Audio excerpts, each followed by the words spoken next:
welcome back to the Rake. Our guest today is a very experienced long-term mental game coach.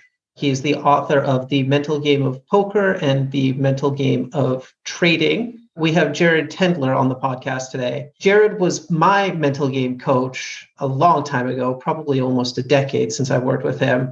Jared, given that that has been an obvious, total, and catastrophic failure, why should people listen to you? Yeah, I think our timing was just real bad. Like I was kind of like in like that lull period before you kind of take off. So yeah, it's just a little bit of bad variance on your part. Wrong place, wrong time story of my life. Yeah, exactly. So it has been about a decade, I think, since we worked together. You've released 2 books since then on mental game. What are the similarities and differences? Because I know lots of people think of trading as sort of a natural step after poker or like a very similar skill set. Why the second book? Is it just to reach a non-poker audience, or are there important differences in the skill set that it takes? I'd say there's less important skill set differences and more like I actually was kind of tongue in cheek, but I like my content has upgraded significantly in the last 10 years. So I would not. I mean, I heard for years from traders who said just literally change the word poker to trading and you've got a book. And like I just that's just not my style. Like I'm not gonna like literally do that. But like I wanted to consolidate my knowledge for a while, and because I saw just the scale of the market and trading being X-fold larger than poker, there being so many synergies and crossovers between the skill sets. And I've worked with a number of traders who were former poker players. They weren't clients of mine, and then I've worked with a bunch of obviously poker players who got into crypto, and it just the crossover, and we can get into some of the specifics. But for me, mostly like why I wanted to write the second book was I had so much more content. And if we kind of look at the size of the book, the new trading book compared to the poker book, it's 80% longer. And like, there's just a lot more sort of consolidation. So, there's not a lot of repetition from the first book. It's either, tidbits are the same, and then it's massively expanded. My comprehension of kind of how to move through the system in a systematic way is much more clear. So, I think as a reader, you're going to feel more like a client kind of working through every step of the way and, kind of going through the process. I wouldn't have called it like a fatal flaw, but the poker book doesn't elevate the importance of what I call resolution, where you're actually solving the problem, right? Not just kind of managing it and controlling it. Whereas the poker book talks about it, but it sort of elevates this thing I call injecting logic, which is really just using your mind to try to control or correct your emotions. And people kind of used that. Like, I think I kind of buried the lead. So in the trading book, I actually give a lot of examples of real examples from traders of them kind of using these tools that I use to achieve resolution. So the book is more practical. There's more content in it. I've expanded on a lot of the important topics. And then, yes, it is still tailored to a trading audience. So, topics like greed are discussed because nobody talks about greed in poker. The reality is that, greed in trading still isn't talked about in the right way. I don't believe. We can get into that if you want. But the other major section is this like troubleshooting chapter at the very end, where, I've learned a lot about the problems that clients experience as they're, kind of working through their issues. And, a lot of that content is in throughout the book. And then at the very end, it's like, all right, if you've made no progress at this point, here are 6 reasons why and what to do about it.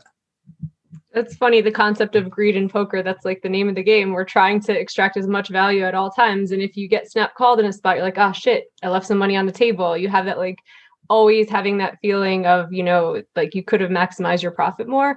Does that go into trading as well? Because I have a lot of friends who are invested in crypto, and it seems like no matter how it's doing, there's regret. Like if it goes to 200K, if Bitcoin's 200K, they'll be like, oh my God, I had 50 Bitcoins on Seals with Clubs that I just like gave away. If it goes down to 10K, then people are like, oh my God, I should have sold at this. Like, how do you get rid of that? Because I feel like there's so much regret. People can't even enjoy the success that they're having in crypto. Yeah, I mean, they're deeply troubled. I mean, that's the main. No, I mean, like when you're kind of dealing with those like massive emotional swings, you're really talking about like what's called the hindsight bias. And the hindsight bias is sort of framed around this idea that you think you could have done something differently. The problem is that you are actually when at the time that you're making that determination, you have more information. It's like, the hand is over. You know exactly how it played out, and so then somehow you think you could have done something differently. And what's not happening is you're never asking the question, how could I have made a different decision? And if you start asking that question, then you actually start to learn how to make better decisions, right? Because like somewhat I kind of underlying this hindsight bias is the belief that you're just going to like wake up one day and like, be able to make perfect decisions all the time, And so if you start asking that question, then you will actually get better at making decisions. And in a way, you'll start to make peace with the fact that you can't always be perfect and you're going to make a lot of mistakes. But if you keep learning from them, then it's a lot easier to kind of live with, kind of that loss, right? The money that you left on the table, or the decisions that you could have made. And that's that. I think that's like the most simple, easy, practical way. Yeah, that's something funny because I think poker players realize that we've made huge leaps over some normal people with results-oriented thinking. We know to not, after the hand, say, oh my God, if I would have bet the turn, I would have gotten all of it. If it's just not profitable to bet the turn, you live with that. But I don't think you can extrapolate past that. I think a lot of poker players are not results-oriented in poker, and then in the rest of their life, they still are, including in trading and crypto and everything. It's just like an interesting thing I've noticed in my friends. Yeah, I think part of that is like how much like skill sets and knowledge tend to be contextualized. Mm-hmm. So like you kind of develop this competency of not being results oriented within the sphere of poker, and you have to consciously apply it to another domain. And it's really no different than just like kind of learning or switching from no limit hold'em to PLO, right? Like when I have clients that make that transition, a lot of times there's a big resurgence in some emotional issues. Like, they had their tilt handled, in no limit. And then not just because, the variance is greater in PLO, but just because the game is different. And so there's just like situations sort of challenge them in unique ways. And so, yeah, whether you're going off to crypto or something else, you do have to relearn that process oriented, type thinking, but it should be easier the second time because you did it once. It's not going to be as hard the second time. Since we're talking about skill sets translating, are there some biases or some advantages you've seen specifically in the poker players that have moved over to trading as opposed to, I guess, the native traders? What sort of things do you think, what pieces of advice could you give to just help poker players who are interested in making that transition or upping their trading game a little bit? Yeah, I mean, I think the first thing is just like the understanding of variance. I mean, I think the poker players that I've worked with who are traders now and have been for years, and some of them include institutional traders too. They just kind of have a much more implicit understanding of the volatility that's, involved in the short term. And that's a huge advantage, right? It doesn't mean that they're emotionally numb through the ups and downs, especially if their own money is on the line. But if you take kind of baseline to baseline, somebody else, who doesn't have that experience and has come from, corporate America or, a standard 9-to-5 job, even a small business owner, their knowledge of just what is truly possible is just pales in comparison to poker players. So I think that's a huge advantage. I think the other thing about being more independently minded and having to study and learn and work on your game on your own. I'm not saying for all poker players, right? But for the vast majority, they have kind of had to, develop an edge, develop a system, fairly in isolation, or at least, being able to navigate the resources that are available online and figure out, who's full of shit, who actually has some good things to say. And yeah, of course we're going to make mistakes, but, they're kind of willing to invest in that. They're willing to invest in, in buying those kind of courses or developing themselves in those ways. So, the independent research, I think, is a good one.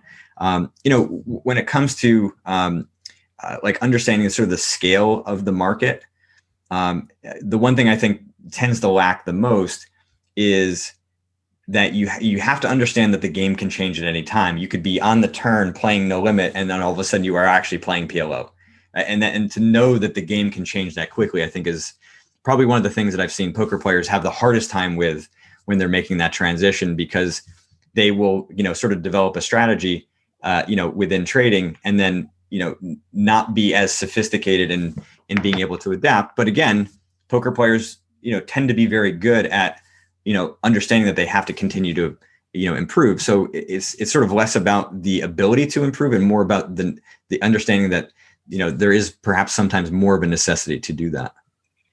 Do you find that traders who come from a poker playing background just have higher life satisfaction because they can just deal mentally with the swings? Like, we've put ourselves through it in MTTs for decades sometimes. I feel like taking two people who have similar math brains and putting them both in, but having one person who's dealt with 2 decades of playing MTTs and like the heartbreak and the roller coasters and putting them into the trading world, do you think that has a huge positive effect?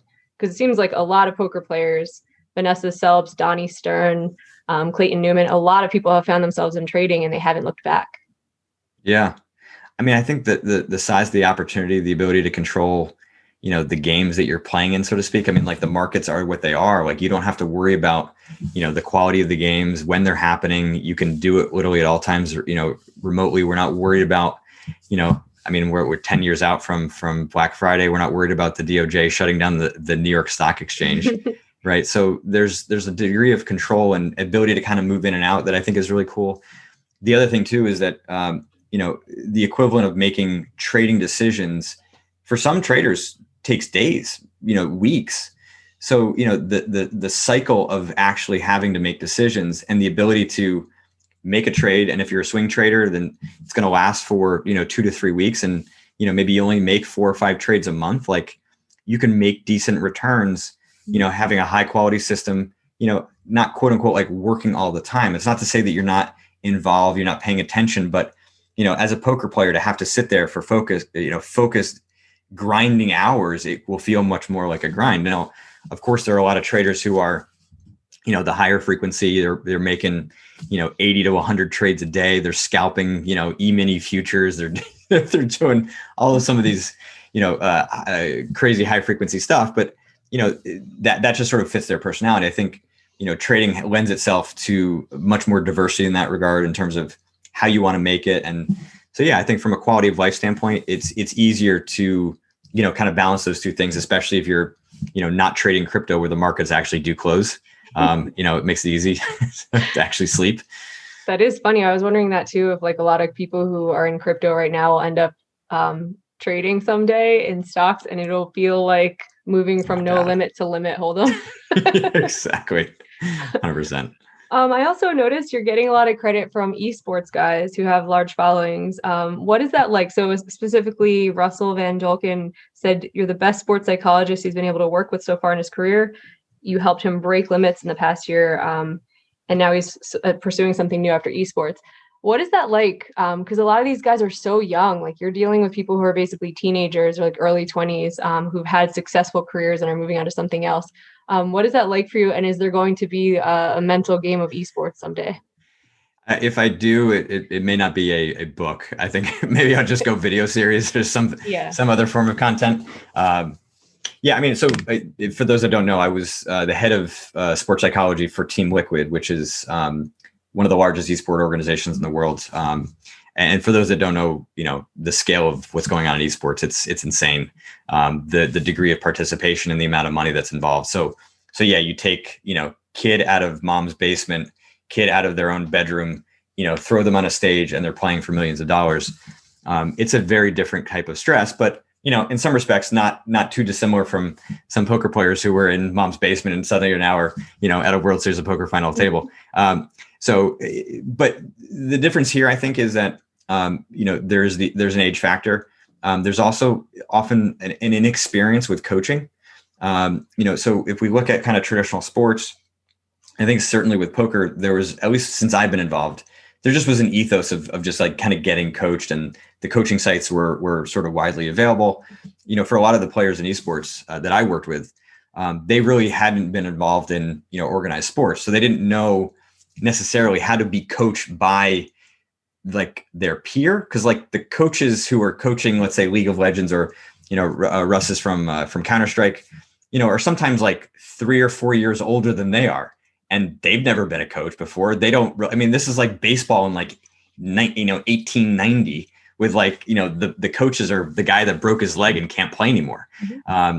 So, having to get coached for the first time, maybe by a guy that you think you're better than because if he was still good, he'd be playing. Mm-hmm. And it ends up kind of creating, environments for potential high volatility. Now that was like kind of my early experience. And then, as I got on, and both the infrastructure was growing, and, my ability to kind of influence and work with the players grew. Russ is one of those kids that like, he just needed like to actually kind of talk out his issues and have somebody be able to provide like very clear direction. And he was able to kind of get it intuitively, very open-minded, very willing to work, and improve very rapidly just because he had that opportunity. So, I mean, he's giving me very kind words. I don't know that somebody else couldn't do it also, but, sometimes it's just, having a different perspective. But I mean, the esports world is wild in that regard. We interrupt this podcast with a message from our sponsors at Run It Once. Right now at Run It Once Poker, it's 101% week. From now until Sunday, April 18th, we'll be giving back 101% of the rake we collect through a different promotion each day. For full details and a list of daily promotions, head to once.run/101week. That's once.run/101WEEK. And as always, if you're looking to improve your game, head on over to Run It Once Training, where you'll find the largest library of high-quality poker training content on the web, created by some of the greatest minds in the game, including Run It Once founder Phil Galfond. Sign up today at once.run/learn and you'll receive free access to 3 elite videos from Phil and fellow high-stakes legends Jason Kuhn and Ben Sulsky. And now, back to the pod. You mentioned that the infrastructure in the esports world was sort of in its infancy and built up around you as you were working with, it was Team Liquid, right? Did you have more influence over how they built up that coaching structure in your position? Was it exciting to be able to suggest things as opposed to coming into an institution with, older and more set hierarchies? And what was it like to work in such a new system and new world where things weren't sort of set yet? Yeah, it's a good question. I mean, yes, I was able to influence. What was really cool, at least with Team Liquid, is you have this ownership group that's involved. It's called Axiomatic. It's like a holding company. The CEO of that company, was kind of intimately involved, and then the CEO of actual Team Liquid, Steve and Victor, were very much involved. And then you had coaches, and then you had assistant coaches, and you had analysts and managers, so yes, I was able to kind of work on all of those different levels, kind of helping to shape, kind of messaging from top down, shaping some of the direction of how we were, trying to motivate players, understand them, work with them, provide resources. So yeah, it was very exciting. It was, very much like kind of learning online poker, learning about poker in my infancy with that, where it was just this whole new culture, whole new environment. And, for me, that just kind of keeps things fresh and interesting. And then, of course, being involved in that kind of helps me because I'm sort of forced to apply my skill set in a unique way. And, there are challenges, and I certainly failed early on. Like I thought I was kind of coming in on level 1, turned out it was level 5. It was just sort of too advanced, and I needed to kind of distill down some more basic elements. But at least my experience with Team Liquid was amazing. Still have a very good relationship with them. It's a very kind of family environment, and they're all, kind of dedicated towards like winning championships and winning at the highest level. But at the same time, place very high value on, kind of quality of life and the people who are playing. So, I think for me, my experience was a good one. The reason I sort of stepped away was more so because it was one of those things that I was just like, it was just kind of constantly on my mind. It was sort of sucking up my creative energy, and, especially kind of remotely, it was just tough. I rely on kind of having like a good feel and a good sense of what's going on, and, not even just getting the information, but not having my own data set that I'm kind of pulling from, it would be like trying to play a live poker tournament and get live reads, and you're getting them from somebody who's, actually at the table, like telling you what's going on. It's just not the same. And so for that reason, it just, didn't make sense anymore. Yeah. How much when you go from writing a book about the mental game of poker, and then you go and you're coaching people in esports and other kind of endeavors, and then now you're doing mental game of trading, how much do you get into these worlds? Like when you're writing the book on poker, are you playing poker in your spare time also? Do the clients that you're talking to like inspire you to do the things that they're pursuing as well? So are you into trading right now yourself, or are you kind of just writing about it and talking to clients about it?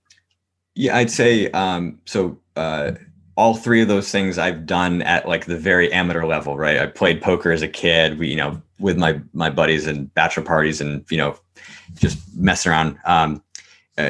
Trading, I've been involved in the markets since I was a kid too, like, stock market challenges and, my own small investments. And then obviously played video games. But the difference is that like, I know how good you guys are. I know how good the traders are. I know how good the esports players are. So, I sort of am around it enough to understand what's going on, and learn more about the language and the specifics of the game.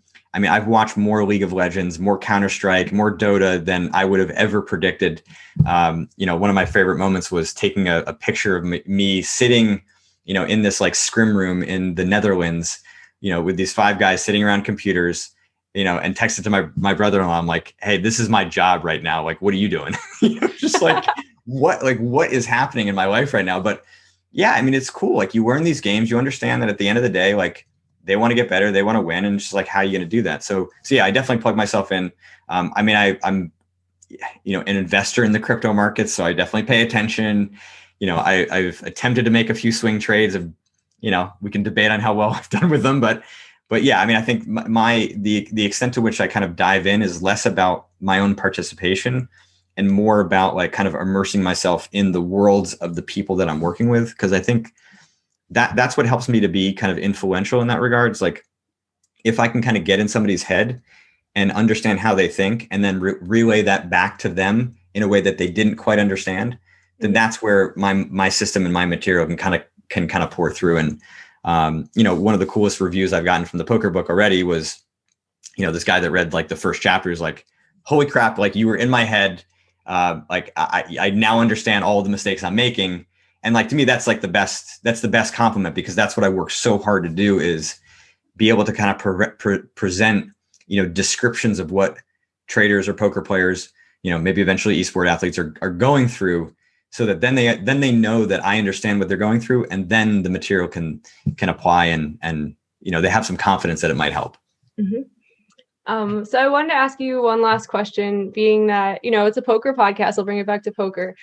All of us just found out WSOP is going to happen. There's going to be not only the online events that start July 1st, but we're going to actually have a fall WSOP, which is awesome, October and November. I don't know about a lot of people who are listening to this, but I have not played any live poker at all this year. I feel like the first time I get aces, I'm going to have like my heart rate go up. My heart's going to be in my throat. All the stuff that used to happen when I first started playing. Do you have any tips for people to get back into that practice of just like calming down and chilling out and just being like, it's only poker? Because I think after a year layoff, we're all going to be exhibiting a lot of tells, and we're going to be back to our old, like, I don't know, just like nervous, uncomfortable selves. Yeah. I mean, there's a bunch you can do. I mean, like simple stuff would be like actually like put cards in your hands, like grab a stack of chips, just like play around with them, and make sure you can still do the waterfall and all the funky stuff you do. Another thing is to actually just like spend some time thinking back to kind of where you were when you left off, and how you felt at the table, what you were able to experience as you kind of play some simulated hands in your mind. If you're an online player, certainly can just like pull up like hand replayers and just like imagine playing those hands like live. Or if you've played, as you both have, in live tournaments that have been recorded, go back and watch that video, and just get yourself kind of back into that moment. Visualization is a tool to be used in certain instances, and this is one of them, because what it will do is it helps to kind of prime, your system for what you're about to do, right? It's not the equivalent of the real thing. But one of the really cool things about visualization is that from a motor standpoint, like muscularly, if I were to have either of you, visualize yourself, well, we don't want to visualize this too much, but like folding a hand, let's say, right? But like, or checking, right? Whatever kind of movements you make whenever you're, making bets or making decisions to not give away any tells. If we were to have you sit quietly with your hands in your lap, and attached electrodes, throughout your body, visualizing it and actually doing it produces the same motor pattern. So in a way, when you're visualizing, you are kind of priming your muscular system to be responding in similar ways that existed before. And there's a crazy story of this guy that was in a prisoner of war camp for like 3 years. And he came out and he was a golfer. And he came out and shot like, something like 80, like this first round out, and you think, well, how the hell did he do it? Well, every day to keep himself sane, he visualized himself playing golf like throughout the day. And so he was hitting shots. So listen, I wouldn't suggest visualizing yourself playing poker every day until, November when the World Series hits, but doing a little bit of that just to kind of take a little bit of the edge off is one thing. And then lastly, what I would say is think about what your C game is, both tactically, mentally, maybe in terms of tells, maybe in terms of your own tells. Get a really good handle on what those are, because if you're prepared for the ways in which you're likely going to suck, then it's not going to be as shocking when it happens. And then, if you have some ideas about what you can do to counter it, it'll be a little bit, easier to kind of get past that. Those are great tips. I was wondering with the whole visualizing golf and everything, you said that your body actually starts doing it, your brain does it. Can't that just work for exercise? Like, can't you just sit here and be like, I'm just thinking about running and I'm just get the pounds. I actually think I've seen something on that. I think that does happen a little bit where people who visualize weightlifting actually put on more muscle mass than people who don't, if they're with similar exercise programs. Interesting. So, yeah. The dream's alive, Jamie. I'm going to have to research that, Ben, because I was like, that seems a bit too good to be true. Jared, thanks very much. He's not saying you're not lifting some weight. Yeah. Jared, thanks very much for coming on. We appreciate your insight. It's been really interesting and informative. And good luck with the release of the book. And, maybe I'll dive back in. Maybe there's something in the past 10 years that can fix what's broken. Maybe there's still hope. Hey, well, thanks, Ben. Good to see you, Jamie. Great talking to you. And thanks again, guys. Bye.